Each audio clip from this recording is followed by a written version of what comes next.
tangisan anak kepada pasangan Allahyarham Karudin bin Mat Baki dan Hashani binti Hamzah ini kedengaran pada tanggal 20 hari bulan 7 2007 di Hospital Besar Ipoh.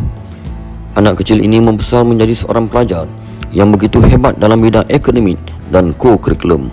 Seringkali mendapat tempat terbaik di dalam kelas. Beliau juga telah beberapa kali mewakili sekolah dalam bidang co-akademik dan sukan.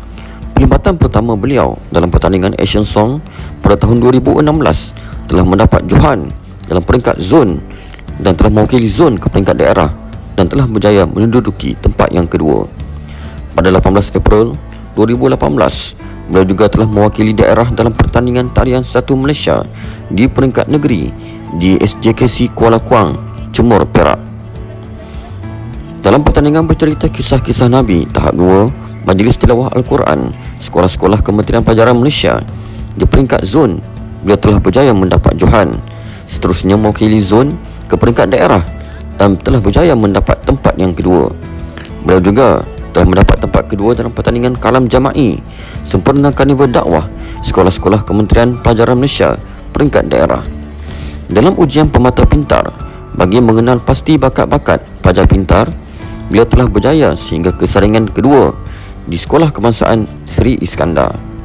Dalam bidang ICT, beliau telah berjaya mendapat tahap Digital Innovator dalam ujian Digital Competency Score, iaitu tahap yang tertinggi. Bakat kepimpinan beliau terserlah apabila dilantik sebagai Ketua Pengawas pada tahun 2019, Penolong Setiausaha Kelab Doktor Muda, Naib Pengurusi dalam Sukan dan Permainan Bola Jaring dan Ketua Kumpulan Pergerakan Puteri Islam Malaysia tahun 2019. Beliau juga telah mendapat keputusan yang cemerlang dalam percubaan UPSR baru-baru ini 6A. Tahniah kepada adik Alia binti Kharudin atas kejayaan anda.